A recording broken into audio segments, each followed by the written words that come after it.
6 महीने हो गए, लड़ाई अंत होने का नाम नहीं ले रही और भीषण होती जा रही है और दुनिया को तबाही के मंजर की तरफ धकेल रही है।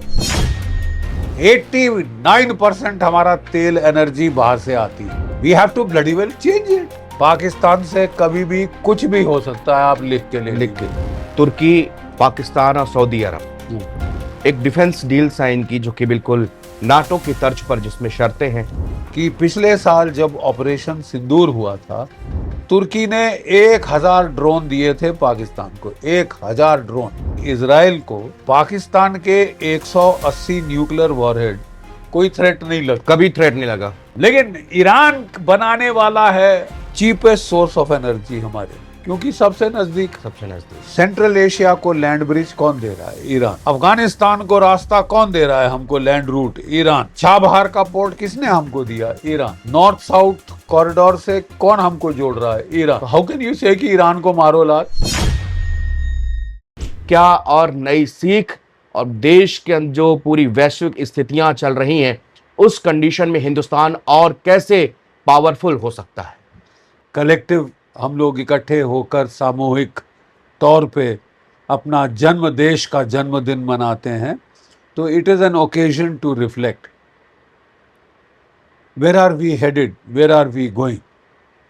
हमने बहुत प्रोग्रेस करी है, ज़बरदस्त प्रोग्रेस करी है, खासकर पिछले 10-20 सालों में। ये शतक काफ़ी महत्वपूर्ण रहा है। इकोनॉमिकली हम लोग चौथी बड़ी इकोनॉमिक पावर बन गए थे, लेकिन फिर ये जो ईरान का युद्ध है, ये हमको हिट किया है। पूरे विश्व में एक अजीब किस्म का तनाव है। इसी ये, अगर आप ज्योतिष शास्त्र की ओर से जाना चाहते हैं, अप्रोच करना चाहते हैं इस प्रॉब्लम को, तो फैक्ट ये है कि ये नक्षत्रों की स्थिति वही है जो महाभारत काल में थी। मतलब काफी गंभीर स्थिति है। हर जगह युद्ध हो रहे हैं, युद्ध छिड़ रहे हैं, खत्म होने का नाम नहीं ले रहे। यूक्रेन का युद्ध 4 सालों से चल रहा है। इजराइल का युद्ध हमास हिजबुल्लाह के खिलाफ 3 साल हो रहे हैं, खत्म होने का नाम नहीं ले रहा। फिर डोनाल्ड ट्रंप साहब ने घोड़े पे चढ़ के ईरान पे हमला किया था कि जैसे 4 घंटों में वेनेजुला को मसल दिया, 48 घंटे में इसको मसल देंगे। मसलना वगैरह तो सरखाक। 6 महीने हो गए, लड़ाई अंत होने का नाम नहीं ले रही और भीषण होती जा रही है और दुनिया को तबाही के मंजर की तरफ धकेल रही है। ना सिर्फ स्ट्रेट ऑफ हॉर्मूज बंद है साहब, स्ट्रेट ऑफ जो आपकी बाबल मंदेब, वो भी बंद है। तो मतलब दुनिया जाएगी तो जाएगी कहाँ? इकोनॉमिक डिप्रेशन की ओर जा रहे हैं। और ऐसा कुछ अजीबो गरीब समीकरण है कि रुके नहीं रुक रही। रोकना भी चाहते हैं डोनाल्ड ट्रंप, तो वहाँ इजराइल लड़ गया है। इजराइल लड़ गया। और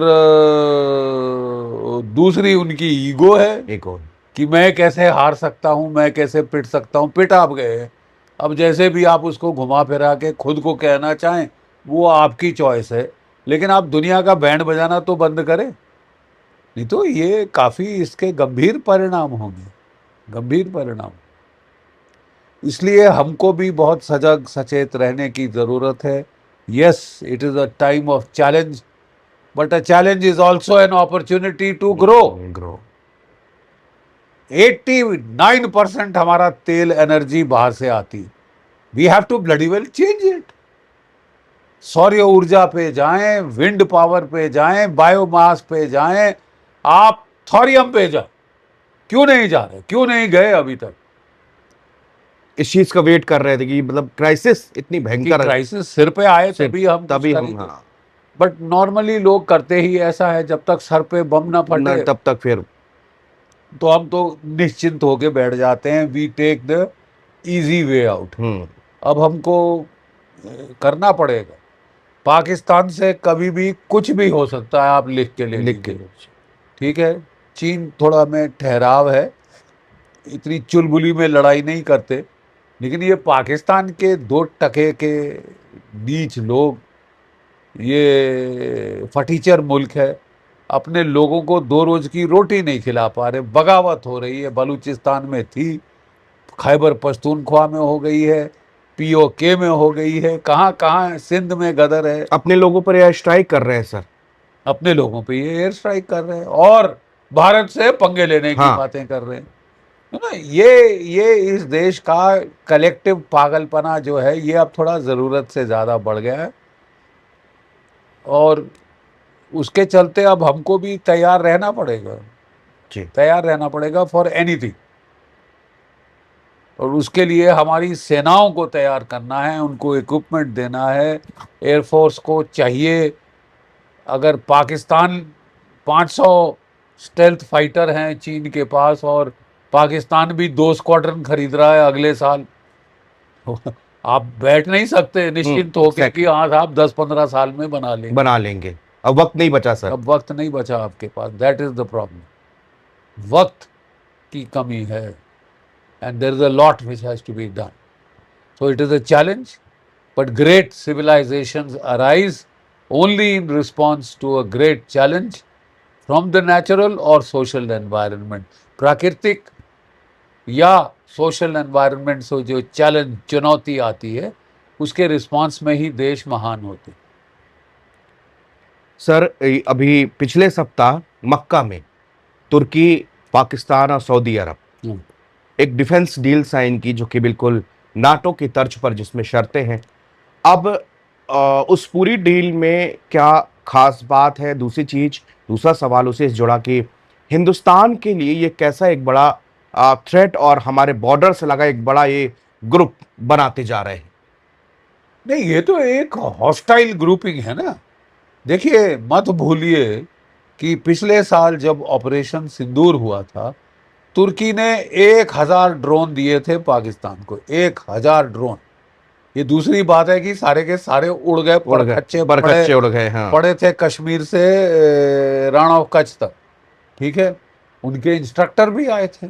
मुरीद कमांड पोस्ट पे जब हमारी एयरफोर्स ने हमला किया तो तुर्की के अफसर मारे गए उधर। तो ये तो पहले से इनकी साठगांठ है, संधि है।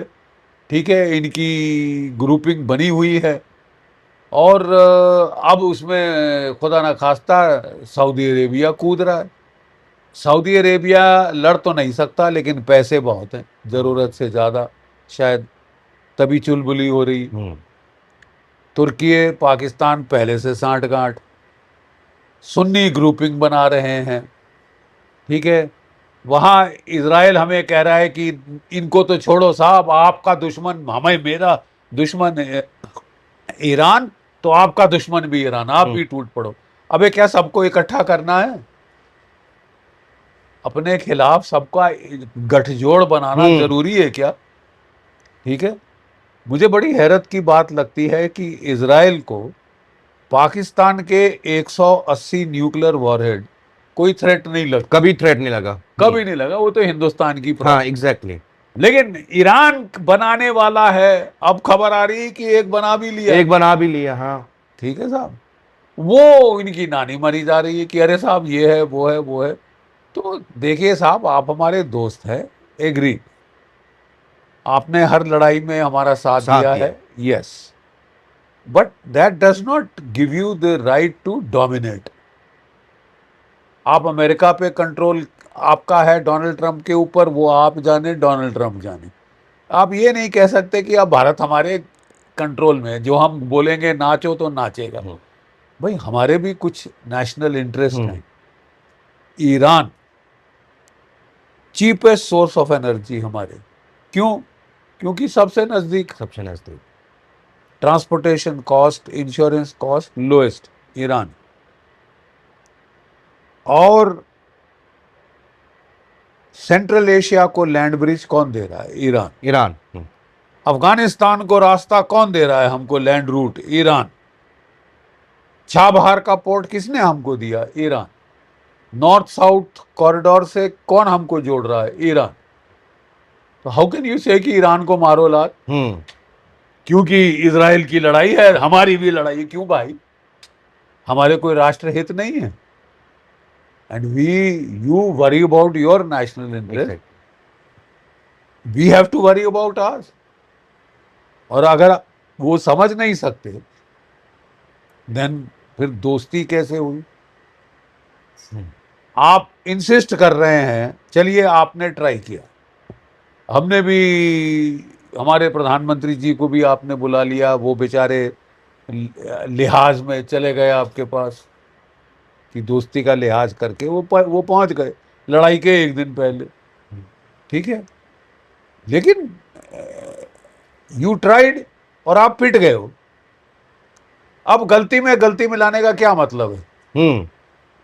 आपने पुरजोर लगा लिया ईरान को ध्वस्त करने का, अमेरिका को लाके ध्वस्त कराने का। खुद तो आप कर नहीं सकते, आपकी कैपेबिलिटी के बाहर है, तो आप डोनाल्ड ट्रंप को पकड़ के ले आए कि ये मोहरा हमारा है। अब साहब आपके मोहरे तो नहीं हो सकते ना साहब, आपको ये समझना हो, और आपको जो बदलता समीकरण है उसे भी समझना होगा। अब जो तुर्की है वो आपके लिए सबसे बड़ा खतरा बन के आ रहा है, और तुर्की और पाकिस्तान सऊदी अरेबिया की मदद शायद नहीं करेंगे ईरान के बरखिलाफ या सऊदी अरेबिया के बरखिलाफ, लेकिन वो भारत के खिलाफ, इजराइल के खिलाफ जरूर मदद करेंगे एक दूसरे की। तो हमारे लिए चिंता का विषय है, definite, you can't breathe it, you no.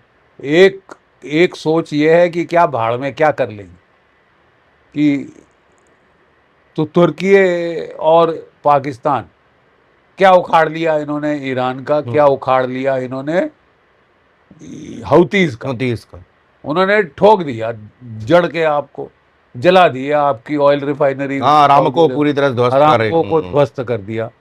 तो क्या कर पाए ये लोग दो, ठीक है। नाटक लेकिन ये है साहब कि Saudi Arabia is the richest, तुर्की की फौज नेटो में सबसे बड़ी है, Pakistan only Islamic nation, Islamic जिहादी country with a nuclear arsenal. ये जो गठजोड़ है, दिस डजंट ऑगर वेल, लेकिन ज्यादा घबराने की जरूरत नहीं, केयरफुल होने की जरूरत है। अगर ये लोग जरूरत से ज्यादा सर पे चढ़े